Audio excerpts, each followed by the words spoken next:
Hello. Welcome to tonight's Bedtime Story by Lucid Tales. I hope your day has been gentle and full of softness.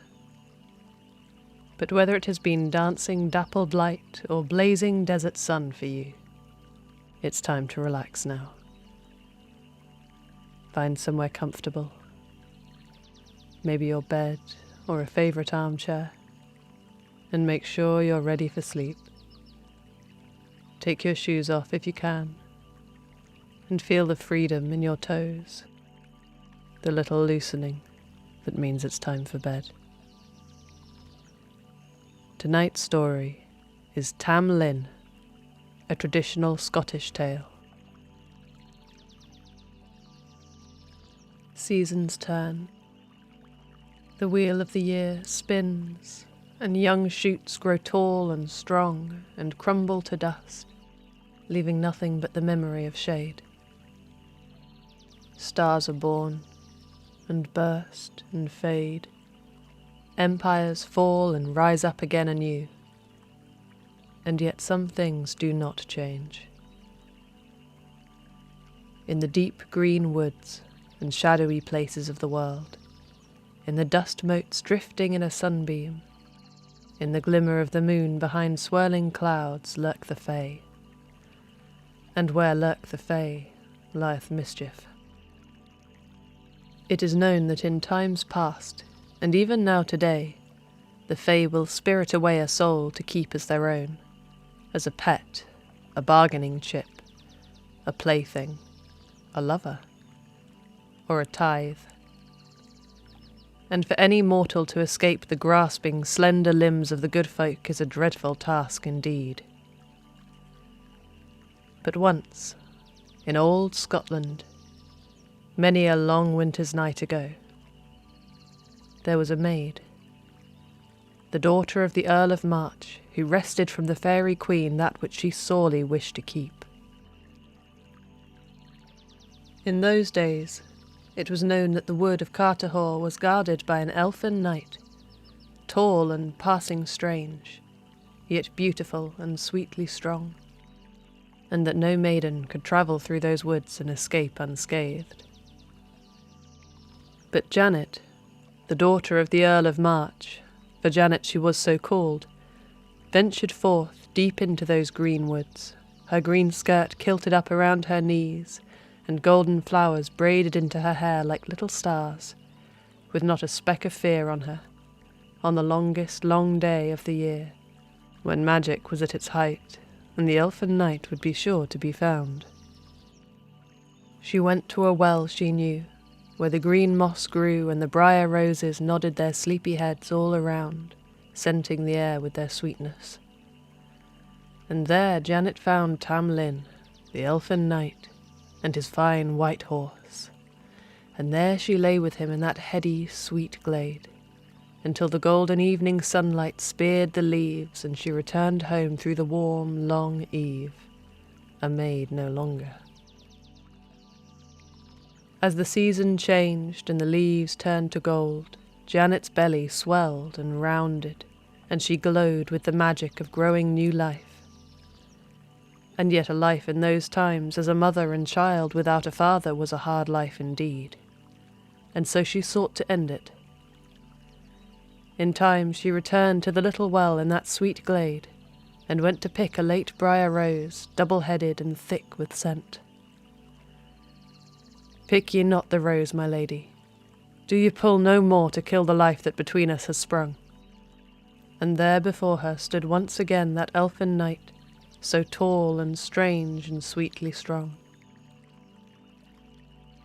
"Tell me, sweet elf, if ever you were a man," said Janet, "for I will not bear a child with no mortal father, no matter our love." And Tam Lin he replied that he had been.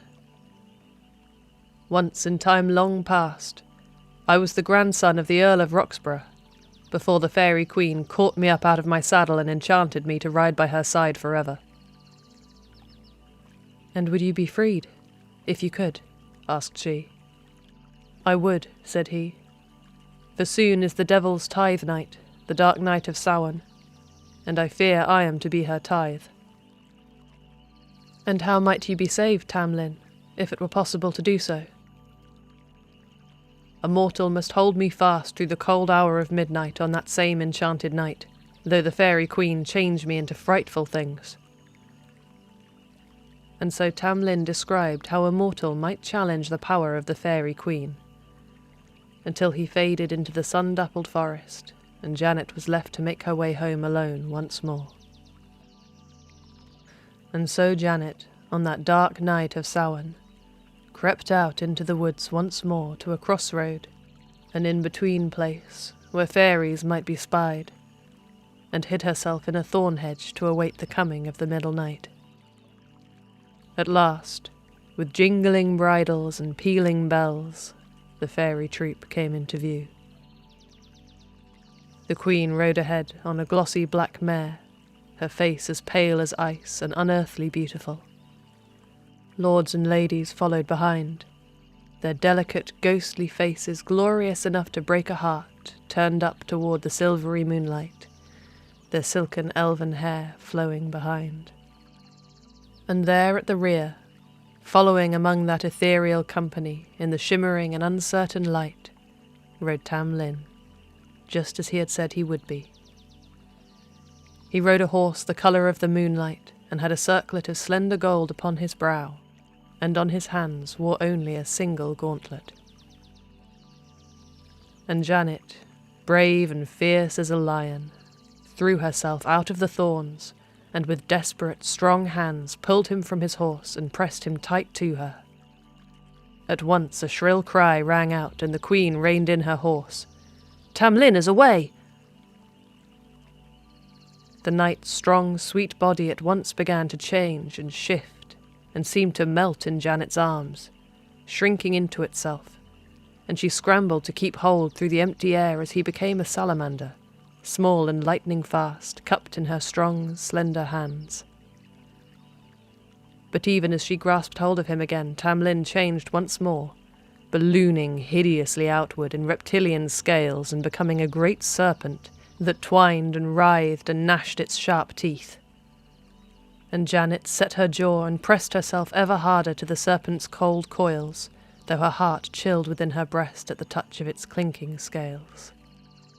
Once again the Faerie Queen cried out, and the scales under Janet's hands twisted and melted and grew thick fur, and Janet found herself clutching a great, monstrous bear to her breast.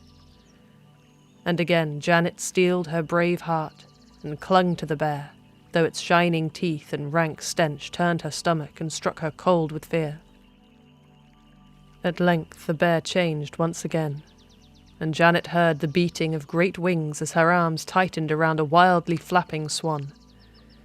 Its hard beak pecked at her face, and its wings struggled to break free from her embrace.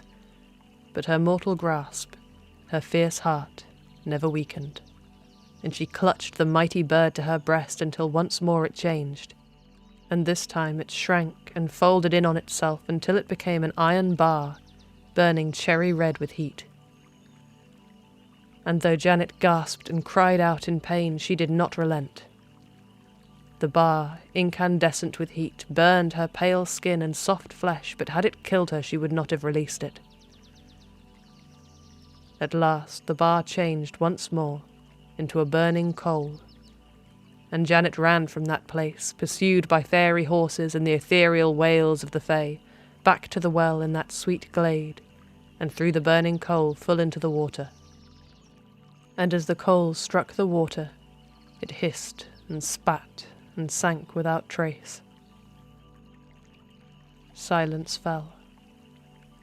The eldritch beings that followed were seen no more, and as Janet stood by that cold water in the moonlight, from out of the well stepped Tam Lin, naked and mortal and reborn. And Janet wrapped him in her cloak of green, and with but the touch of that cool water her wounds were healed, and together they lay once more in that sweet glade, until the golden sunlight of morning gentled the leaves with its glow. And from a thorn bush, as the couple slept, The Faerie Queen watched atop her dancing horse, her cold eyes and ice-pretty face filled with rage. "Had I known you would find a mortal woman strong enough to take thee from me, Tam Lin, I would have removed your eyes long ago, and replaced them with knots of wood. Your mortal heart would have been taken, a stone laid bare in its place. Away, my company, we must find new sport." And she wheeled her horse and led her band of merrymakers away with her, fading into the trees like a whisper of a dream. Good night. Sleep well, and I will see you soon for another bedtime story.